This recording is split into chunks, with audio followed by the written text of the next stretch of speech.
The company had always believed it understood everything about its employees.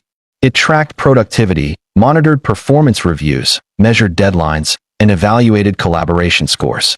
What it never monitored was the quiet fire that grows in someone who feels underestimated for too long. For years, I had watched managers praise newcomers while veterans like me carried the weight of every urgent project. I had listened to directors speak confidently about innovation while refusing to fund even the smallest internal experiment. I had smiled politely at people who acted like visionaries yet needed spreadsheets to understand basic logic. What none of them sensed was that I had started creating something on my own, something that did not belong to the company, something they never thought I was capable of building without their supervision. And that secret was the only reason I did not collapse when everything fell apart on that quiet Tuesday morning. The morning started like any other. Coffee, inbox, calendar check. Then a message from HR arrived with a subject line asking for a brief discussion. Nothing alarming on the surface, yet something in the tone felt colder than usual. I walked through the office with a strange calm, noticing how the fluorescent lights buzzed louder than they should. People typed, phones rang, conversations drifted from cubicle to cubicle. Everything looked ordinary, but the air felt heavier, as if the building itself was preparing for a scene. When I reached the glass conference room, 3 people were already inside. Their posture revealed everything. They were not waiting for a discussion. They were waiting to deliver a sentence prepared in advance.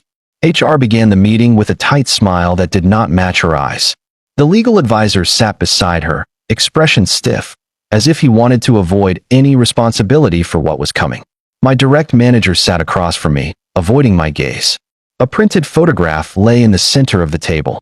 HR drew it toward me and announced that the company had received information suggesting I had recently met with competitor representatives. My manager added that this behavior raised concerns about confidentiality. They presented the accusation with the certainty of people who believed they were catching a criminal. The photograph showed me having lunch at a restaurant, speaking with 2 men.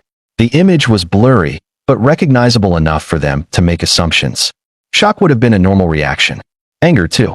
Instead, I remained strangely composed.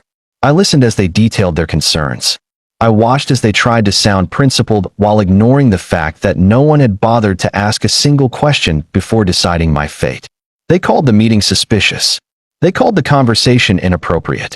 They said the company could not risk keeping someone who behaved in a way that created doubts about loyalty. The words came out in a rehearsed rhythm, as if they had practiced their lines earlier that morning. They expected me to defend myself. They expected me to panic. They expected a desperate attempt to plead innocence. But I simply listened. When they finished, I explained that the lunch had nothing to do with the company. The 2 men were patent lawyers I had been consulting with for half a year. I told them I had been working privately on technology unrelated to company projects, and every meeting I had with those men was for personal legal purposes. HR froze.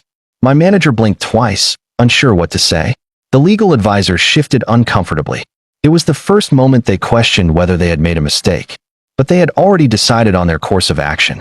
HR announced that the company would be terminating my employment effective immediately. They said they appreciated my contributions. They said they regretted how things ended. Their voices revealed no regret at all. They handed me a document to sign, one of those exit agreements filled with complicated language meant to intimidate people into compliance. I did not sign it. I placed it back on the table, stood up, and thanked them for their time. My manager attempted a weak apology, but I left the room before he finished. As I walked through the hallway, coworkers looked up, sensing something had happened. No one said a word. The office silence echoed with the same coldness that HR had carried in her voice. I held my box of belongings with calm hands, stepped out of the building, and breathed in the outside air as though it belonged to a different world. The company believed I would crumble. They believed firing me would crush my plans. They believed their decision was absolute. What they did not know was that the meeting they called a betrayal would become the turning point of their own downfall. My private work did not belong to them.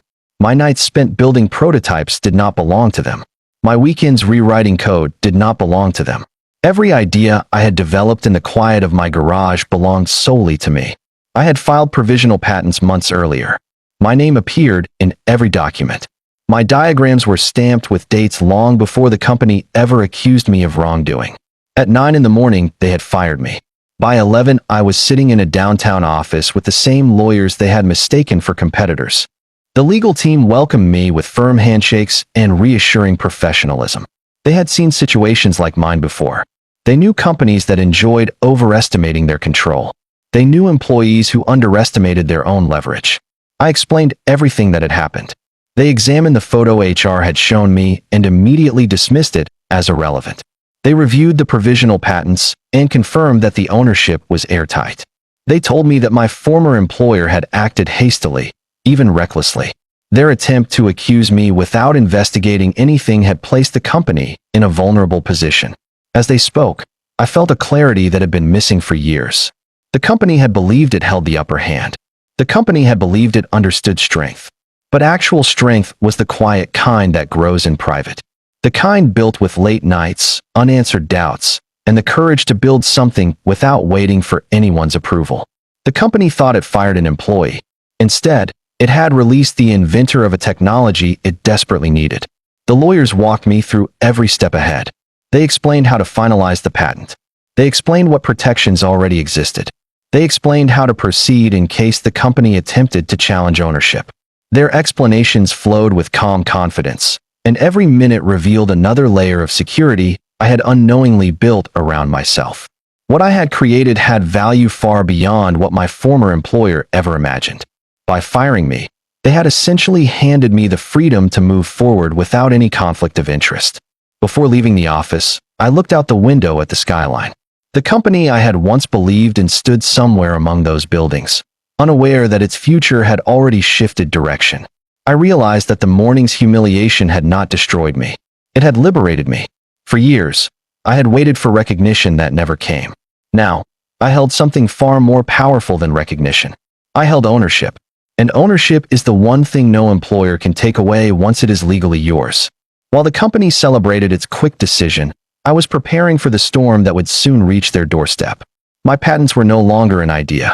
They were a weapon forged in silence and sharpened by the arrogance of people who never bothered to look beyond their assumptions. They expected an ending. What they created instead was the beginning of a new chapter they would never be able to control. Walking out of the building felt strangely calm, almost peaceful, as if the storm they created had lost its power the moment I stepped outside. The badge that once granted access to every door now rested in HR's hands like a symbol of a story that no longer belonged to me. There was no need to argue. There was no need to justify anything. The entire scene inside had revealed more about them than about me. Their panic, their rush, their need to act before thinking. I had always believed that mistakes were made through ignorance. But watching them that morning taught me something new. Mistakes are often made through arrogance. And arrogance was the one skill my former company had perfected. The wind outside cut across the parking lot with a sharpness that felt almost cleansing. It carried a clarity the building had stolen from me years ago. For the first time in a long while, my mind was free from the noise of people who spoke more about innovation than they ever created. I paused for a moment, letting the cold air settle against my face, and realized something that would have felt terrifying if I had not spent months preparing for it. I was now fully separated from the place where my work had been taken for granted. And in that separation, I felt something unexpected. I felt power. They had fired the wrong person. They had punished the one individual whose work supported the foundation of their progress. They had removed the architect of the system they bragged about at conferences. For 3 years, I had built their most celebrated algorithm. I had refined its behavior, strengthened its limits, and expanded its capacity far beyond what their outdated documentation described. Every time they proudly displayed its performance in front of potential investors, they pretended to understand its inner structure. The truth was that they only understood the surface. The real architecture lived inside my head, the part no meeting or presentation ever touched. And they had thrown away the only person who could keep that architecture from collapsing. I reached my car and leaned against the door for a moment, letting the reality settle. Workers walked past without knowing what had happened. They carried laptops, coffee mugs, and unreadable expressions, unaware that the company's greatest oversight had just taken place behind glass walls and polite voices. I wondered how long it would take before they heard whispers. Maybe by afternoon. Maybe by evening. Someone from HR would try to explain the situation with carefully chosen corporate phrases. Someone from management would claim it was necessary, and someone would tilt their head, wondering why it had happened so suddenly. But none of them would imagine the truth. None would realize that the company had just cut itself off from the one piece of knowledge it could not replicate. Driving away from the building felt like escaping a cage I had not noticed was locked. The roads opened ahead as if inviting me toward the future I had built quietly, in the shadows of late nights and silent weekends. My garage had been my true office. That cluttered space filled with wires, notes, and prototypes was where every breakthrough had been born. While managers acted like they shaped my ideas, I created everything without their supervision. Every test, every improvement, every adjustment was mine alone. They believed they owned my mind because they paid my salary. They believed creativity respected timesheets. They believed innovation belonged to the desk where it happened. They forgot that real creation comes from obsession, not obligation. As I drove across the bridge into the city, the weight that used to sit permanently on my chest disappeared. I thought about my provisional patents filed months earlier. I remembered how cautious I had been, documenting every detail, every date, every fragment of ownership that would later shield me from corporate greed. They had never asked about my personal projects. They had believed someone my age, someone who had been in the industry long enough to know the truth behind their illusions, would never dream of working independently. They forgot that age brings strategy. They forgot that experience teaches you not to leave your future in someone else's hands. And they forgot that the inventor always signs his own name first. The city skyline appeared through the windshield. Buildings rose like metallic cliffs, reflecting a world of constant ambition. Somewhere among them, the lawyers I had met for half a year were already preparing documents. They knew the company's reaction would be impulsive. They predicted accusations before they happened. They prepared every file, every clause, every argument long before HR ever printed its first photograph. As I parked near their office, I realized how deeply their arrogance had blinded them. They thought firing me would erase a problem. They had no idea they were confirming the evidence that would later protect me. Inside the law firm, the atmosphere felt entirely different from the conference room I had just left. There, the air had been thick with suspicion and poorly disguised hostility. Here, the air felt purposeful, professional, focused. The receptionist recognized me and pointed me toward the meeting room. My lawyers were already seated, reviewing the morning's events with analytical precision. When I explained what had happened, they listened with calm expressions that hinted at something I had not expected. They were pleased, not because I had been dismissed, but because the company had done so without hesitation or investigation. That impulsive decision strengthened my legal position. Their rush to act created proof that they did not understand what belonged to them and what did not. My lawyers asked me to recount every detail. They wrote down the tone HR used. They recorded the statements made. They noted how no one asked for clarification. They highlighted the absence of due process. They examined the company's behavior like surgeons evaluating an exposed wound. Every detail the company believed would damage me became fuel for the defense that would later protect my patents. My independent work had been documented carefully. The invention had been created with my personal equipment, my personal funds, my personal time. I had never used a single resource belonging to the company. My lawyers reminded me of that fact with a confidence that strengthened my own resolve. The meeting evolved into something larger. They explained what would happen next. They described the notifications that would be sent to the patent office. They explained how the company could not claim ownership without evidence of contribution. They told me that the accusations HR had made actually worked to my advantage. By assuming the meeting with the two lawyers involved competitors, the company had unintentionally acknowledged that I was working independently. Their attempt to punish me provided legal confirmation of something they otherwise could have challenged. Leaving the law firm felt different from leaving the office earlier that morning.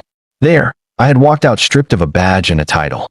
Here, I walked out with a future that belonged entirely to me. The wind was still cold, but instead of cutting, it felt invigorating. I looked at the city with new eyes, realizing that something irreversible had happened.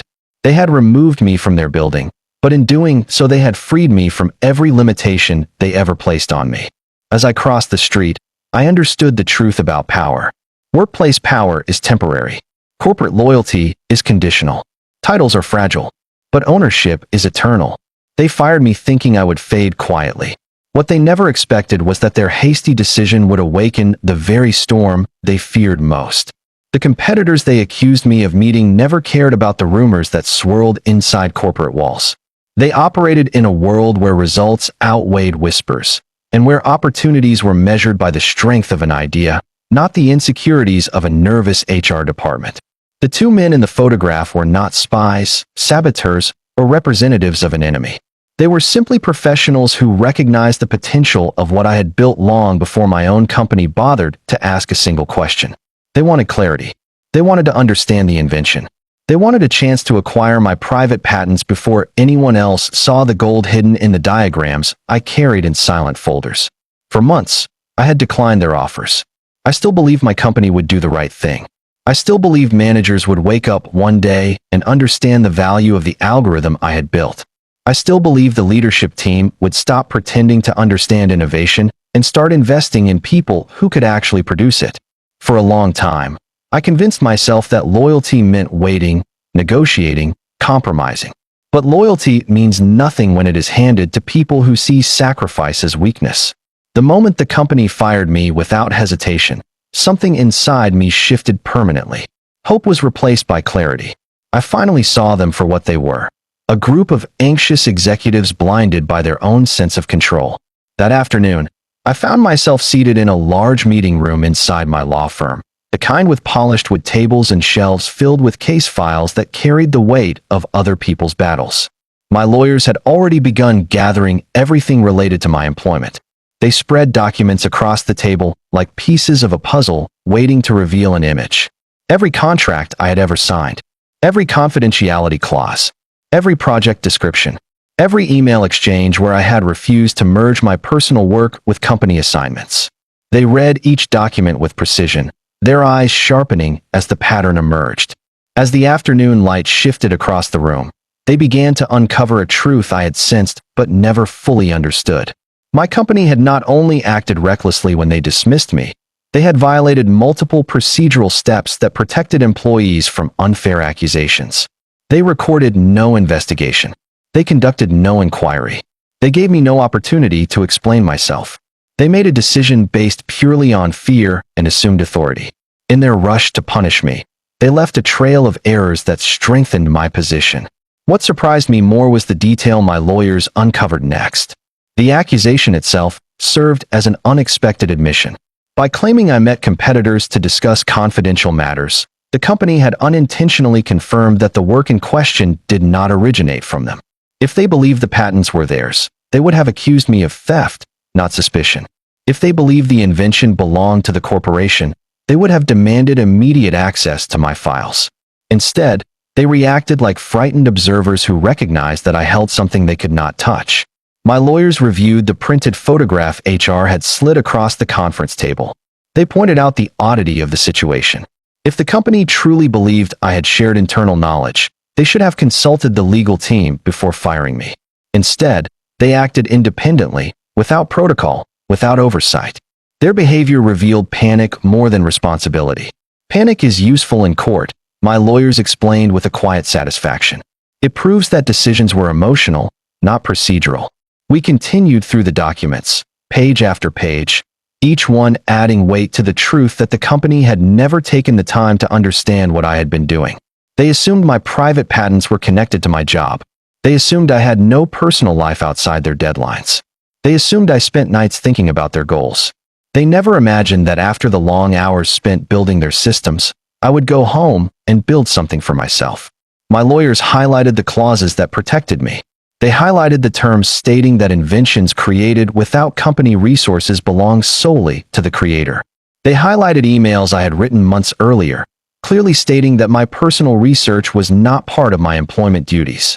As we reviewed the final set of documents, one of my lawyers leaned back in his chair with a calm, satisfied expression. He said the company had unintentionally strengthened the chain of ownership around my invention. By accusing me of meeting competitors about my patents, they had recognized the patents as mine. Their attempt to humiliate me, their attempt to push me out, their attempt to silence me had backfired entirely. What they meant as a punishment had become evidence. The weight of that realization settled slowly in the room. I sat in silence for a moment, absorbing the magnitude of what had happened. For years, they dismissed my ideas, undervalued my contributions, and ignored my warnings about system vulnerabilities. They placed inexperienced managers above me because those managers looked more enthusiastic in meetings. They rewarded the employees who repeated corporate slogans louder than they produced results. They created an environment where the true builders were overshadowed by presenters who never touched a single line of code. And now, without meaning to, they had handed me the one thing I could never have achieved on my own: legal confirmation that my invention was fully independent. My lawyers continued their explanations. They described how the company now faced a potential dispute that could attract the attention of investors and partners. They outlined how a single misstep from the company could cost them access to the algorithm entirely. They explained how the firing weakened any claim they might try to fabricate later. Every detail they revealed made the situation clearer. I had not lost power that morning. I had gained something far more valuable than a position or a title. I had gained irreversible ownership of my work. As the meeting progressed, we explored what would come next. My lawyers recommended informing the patent office about the situation. They prepared a timeline that documented my work from the first prototype to the most recent test run. They encouraged me to gather every notebook, every sketch, every version saved on my personal devices. Their confidence grew with every piece of evidence I provided. The garage where I worked late at night had become a silent archive of my journey. It held the truth the company refused to acknowledge. We took a short break, and I stood near the window, watching the city move with effortless rhythm. Cars flowed through intersections. People hurried along sidewalks. Lights flickered in office buildings preparing for the evening shift. I wondered if anyone inside my former company sensed the consequences of their actions yet. Probably not. They likely felt proud of what they believed was a decisive move. They likely congratulated themselves for eliminating what they thought was a threat. They had no idea their reaction had just created the most significant threat to their own future. When I returned to the table, my lawyers presented the final conclusion. The company had broken procedure. The company had ignored legal protocol. The company had indirectly admitted my ownership. Their attempt to diminish me had transformed into undeniable proof that every piece of the invention belonged to me. I felt no triumph, only clarity. Their arrogance had been their downfall. Their impatience had been their mistake. And their misunderstanding of value had opened the door to a future they could never control. The meeting ended with firm instructions for next steps. I left the law firm with a folder of documents that confirmed what instinct had already whispered in my ear. They fired me believing they had ended something. What they truly ended was their own access to the innovation they had taken for granted. Word spread faster than I ever expected. The story traveled through the industry like an electrical current, silent at first, then unstoppable. People who once ignored my messages or dismissed my proposals suddenly wanted information. They behaved as if they had always recognized my value, as if they had never participated in the culture of indifference that surrounded my former team. Recruiters sent polished messages filled with compliments. Some wrote that they admired my courage for developing independent work. Others pretended they had been following my progress for years. The irony was sharp. The same people who refused to answer simple emails now wanted to schedule urgent calls. Executives from competing companies reached out more discreetly.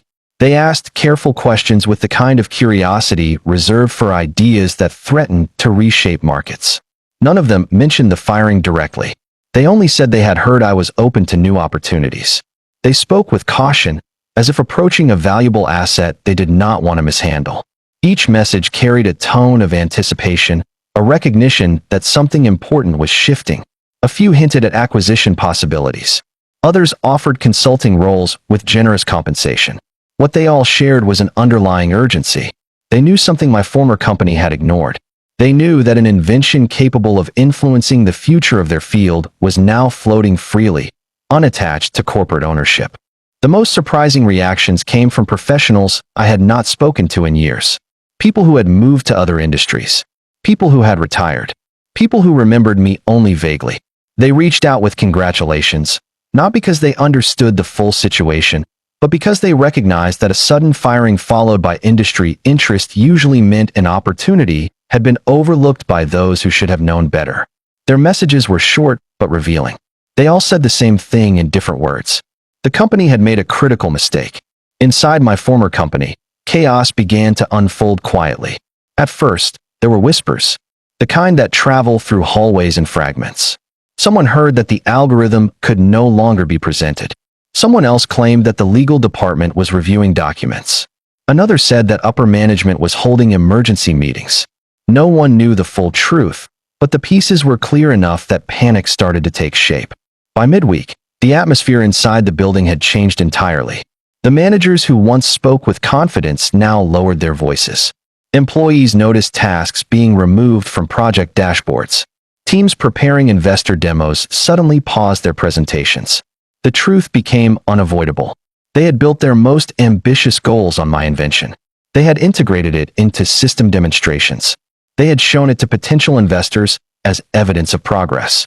Yet none of it belonged to them unless they had the legal right to use it.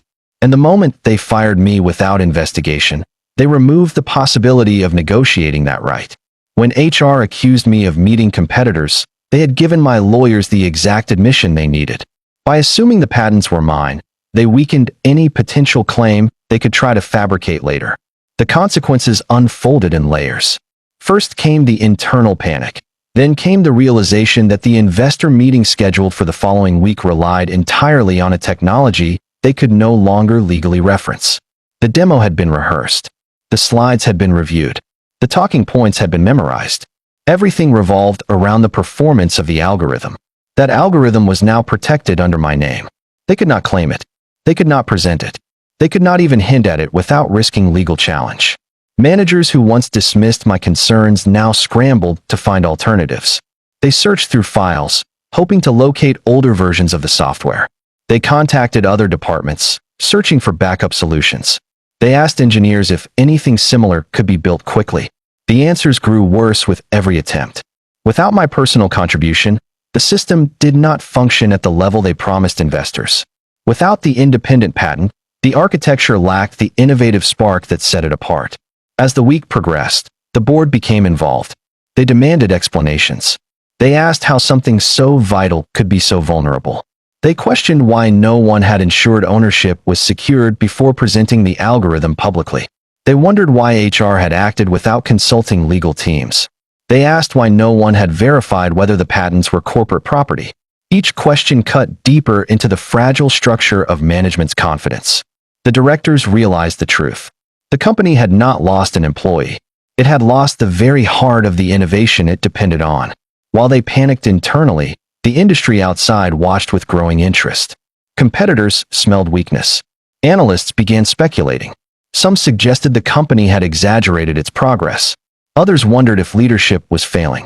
Rumors floated through professional networks, describing internal tension. Hiring managers told my recruiters that the company looked unstable. Every message carried the same tone. Something inside that building was collapsing quietly, and the people outside could sense it.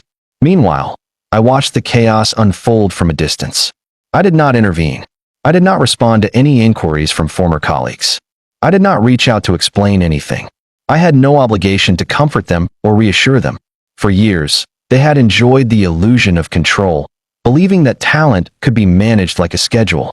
They never imagined that the most important file in their organization rested in the hands of someone they fired without hesitation. The more they tried to contain the situation, the more they realized that every path circled back to one undeniable truth. Their dependency on the algorithm had tied every future plan to my patent. Executives inside the company continued their frantic attempts to salvage the investor meeting. They planned to modify the presentation. They tried to reshape the narrative. They considered shifting the focus toward other projects, but none carried the same impact. Investors had been promised a demonstration. Investors expected proof of progress. Without the algorithm, the company could not compete. They could not impress. They could not justify the funding they were seeking. By Thursday afternoon, some members of management began contacting former employees, hoping someone could help rebuild a simplified version. They reached out to contractors. They reached out to engineers who had moved to other companies. They even contacted interns who had shown interest in the project. But every attempt failed for one simple reason. No one understood the deeper structure of the algorithm. It was not based on company methodology. It was based on the personal system I had developed long before I ever joined the team. The company finally understood the magnitude of their mistake when the legal department issued a warning. They could not use the algorithm without risking immediate action from my lawyers. They could not present it. They could not discuss it. They could not market it. Every document related to the invention had to be removed from presentations. Hours of preparation were erased in minutes. The investor meeting that was supposed to secure the company's next phase now hung in uncertainty. Everything was connected to the one file they assumed they controlled. That file was no longer theirs. That file had become the single piece of truth that revealed everything they failed to respect, everything they ignored, everything they underestimated. By the end of the week, the board's legal department contacted my lawyers with a tone that tried to sound formal but could not hide the urgency behind every word. They requested a meeting to clarify ownership. They wanted to revisit the terms of my separation. They tried to present themselves as conciliatory professionals seeking a peaceful resolution. It was impossible to miss what was happening behind those carefully crafted sentences. The company that had thrown me out with cold efficiency now needed the very person it dismissed. Their silence had turned into hesitation. Their confidence had turned into anxiety. They were beginning to understand that a single miscalculation had placed the future of their innovation in someone else's hands. My lawyers forwarded me every message they received. The first email attempted politeness. It referenced respect for my contributions and expressed a desire for continued dialogue. The second message carried a firmer tone, insisting that revisiting ownership clauses was necessary before the upcoming investor meeting.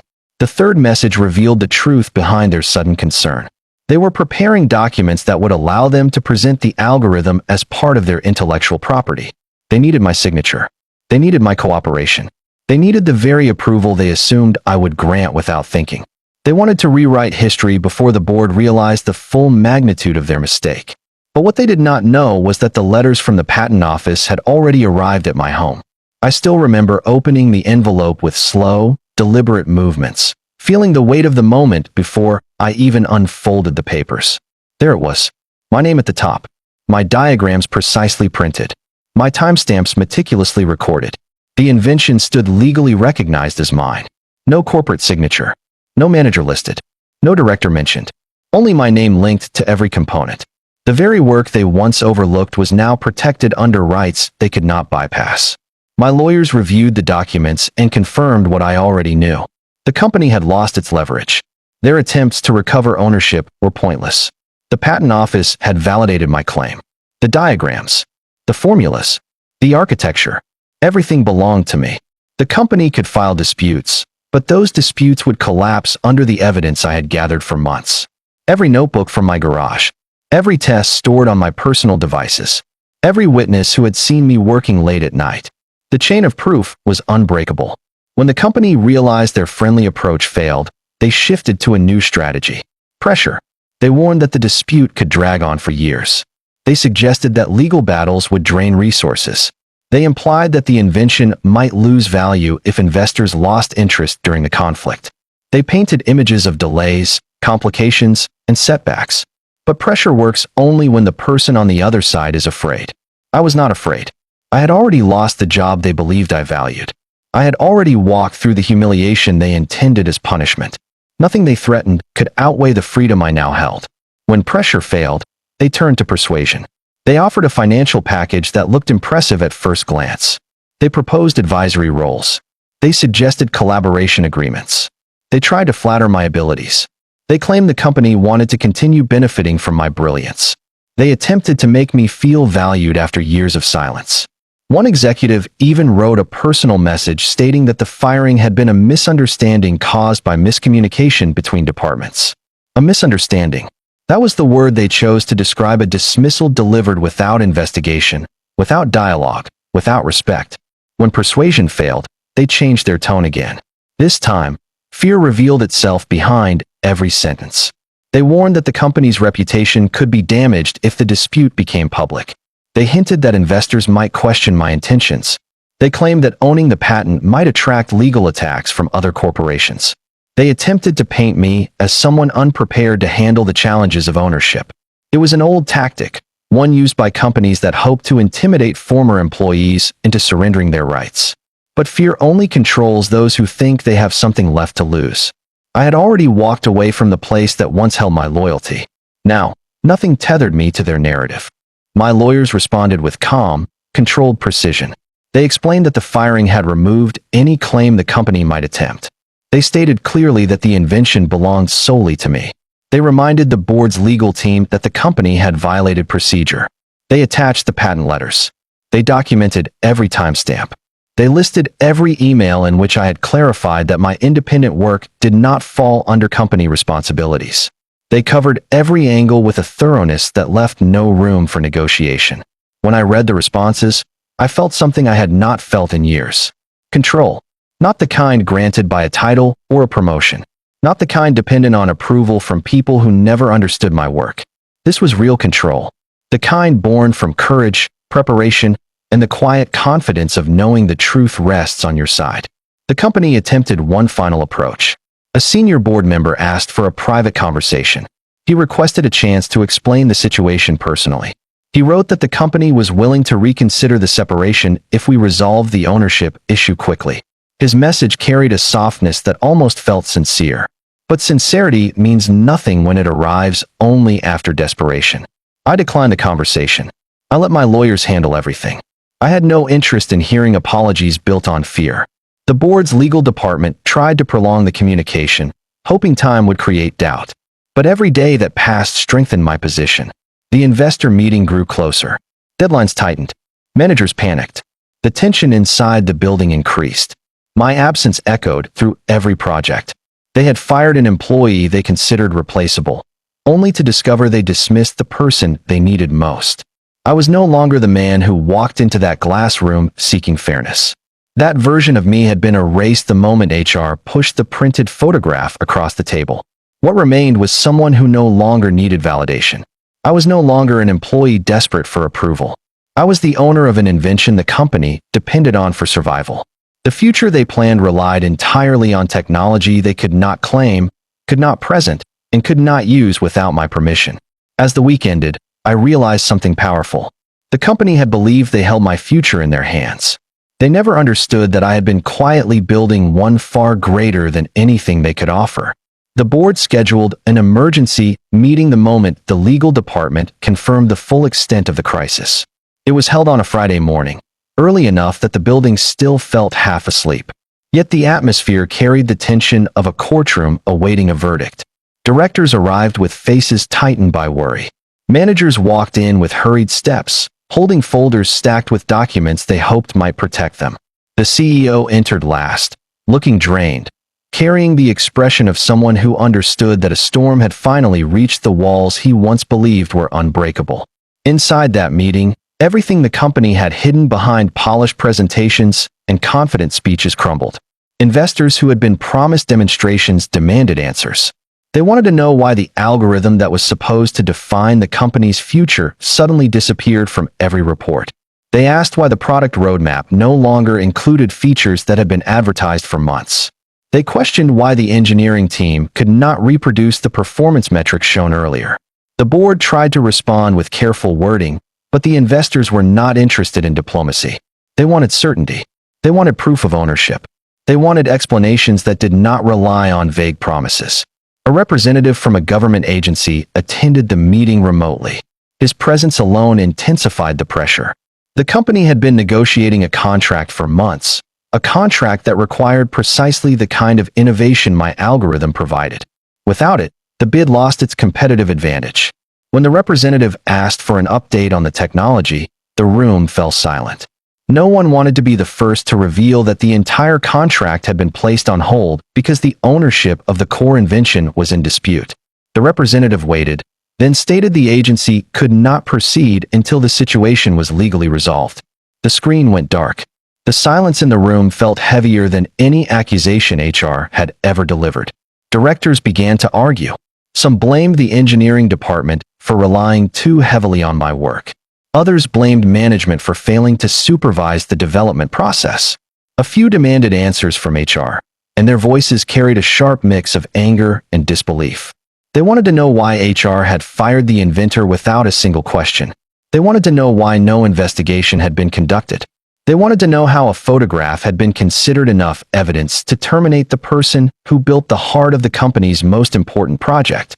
HR tried to defend itself. They claimed they were following protocol. They claimed they acted on information provided by management. They claimed they believed the company already owned the invention. As the questioning intensified, HR representatives grew more desperate. Emails disappeared from internal servers.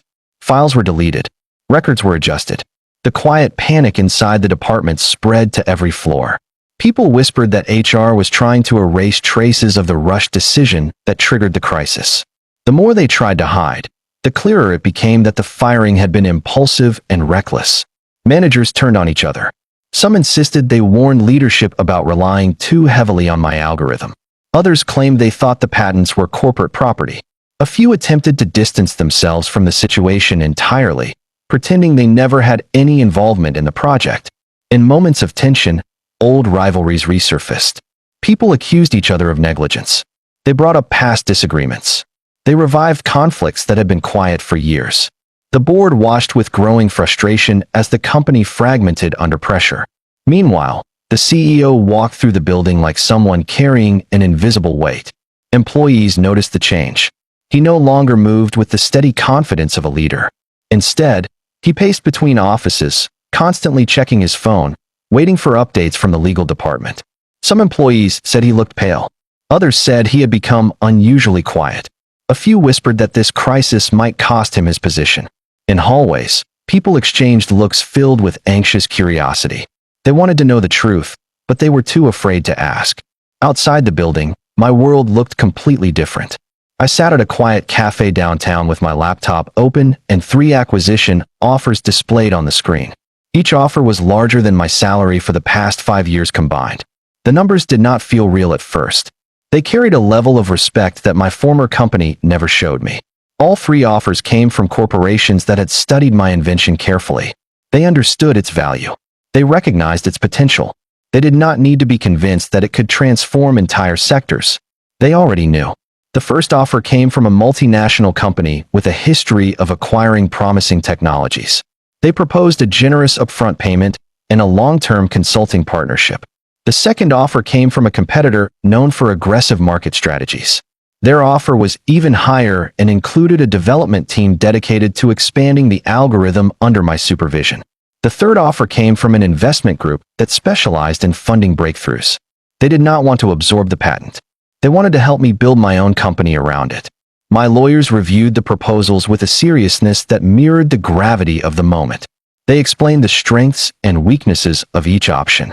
They highlighted the differences between selling ownership and licensing rights. They helped me understand what each path could lead to. But as I listened, something inside me became clear. I was no longer the employee who waited for promotions that never came. I was no longer the team member whose work was overshadowed by managers who memorized presentations better than they understood code. I was now the owner of the future the company depended on, and I had choices they could never control.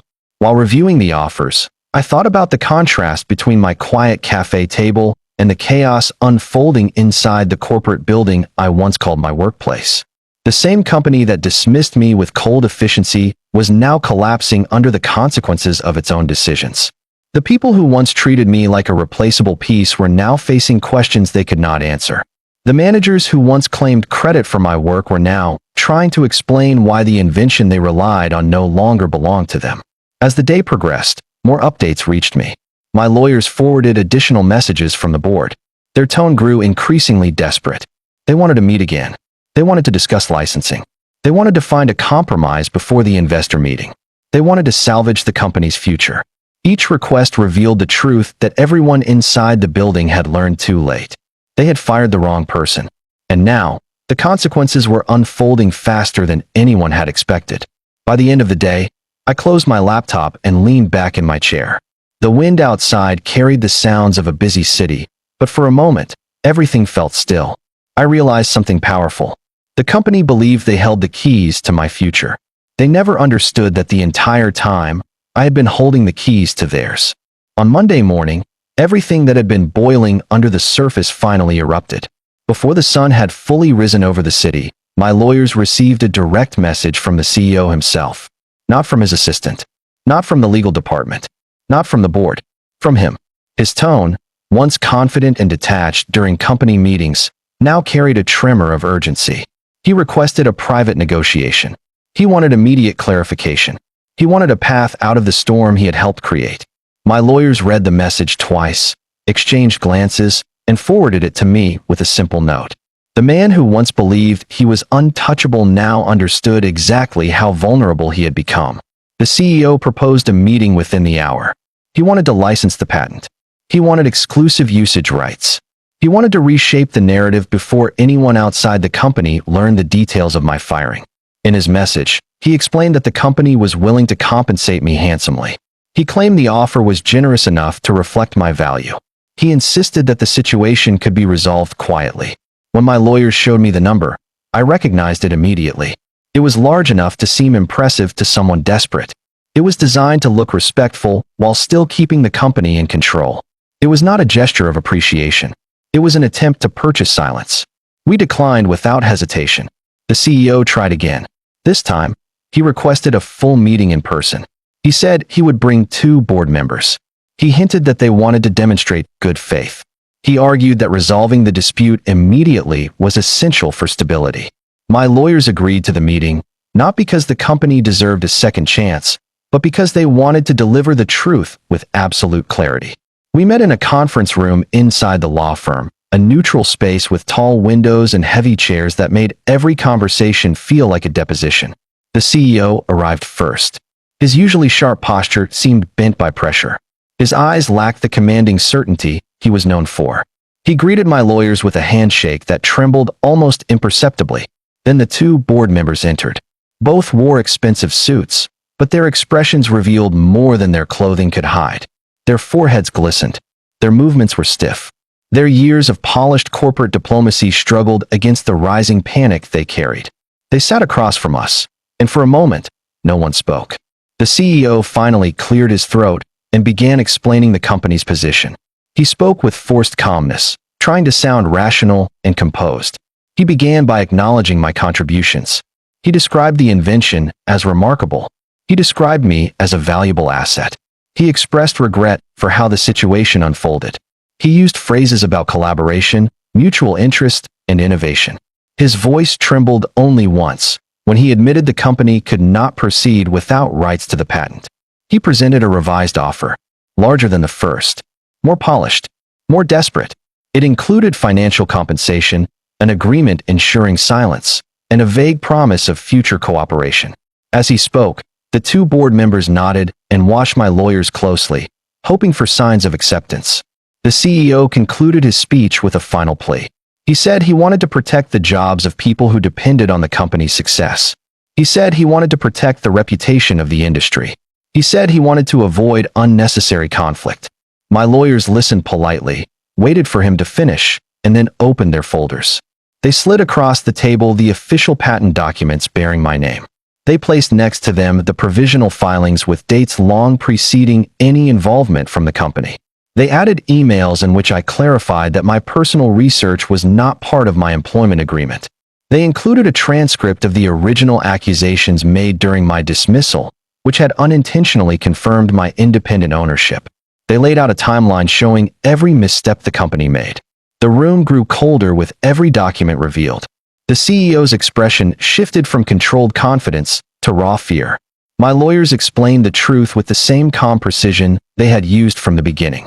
They informed the CEO that the invention belonged entirely to me. They reminded him that firing me without investigation weakened any claim they might attempt.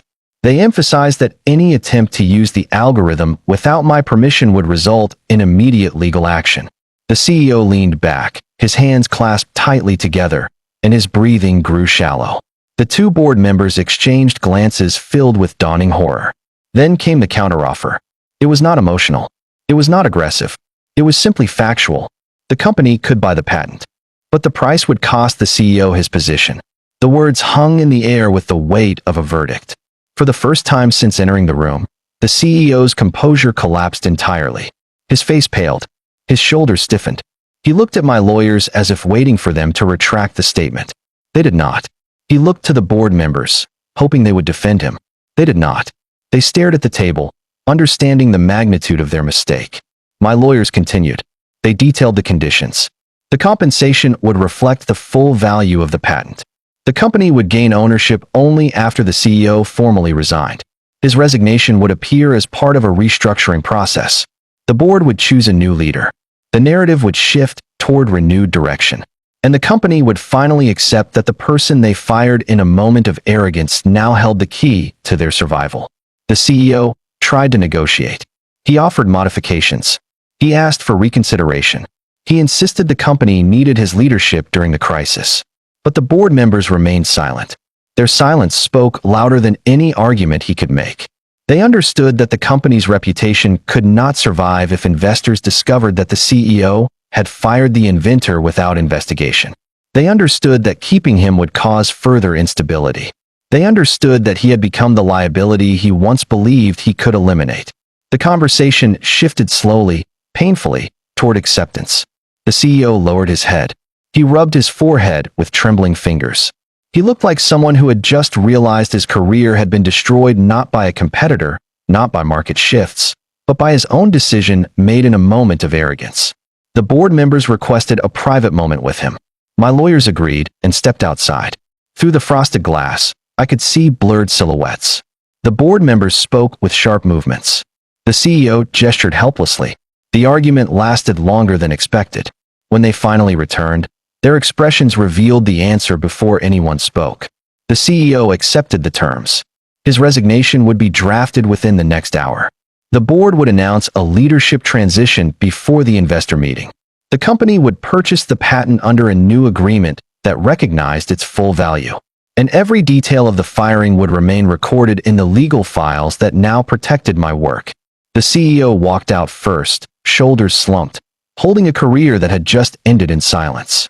I remained seated, breathing slowly, understanding the irony of the moment. They had not fired a traitor. They had fired the only person who could keep them alive. And now, they were paying the price their arrogance earned.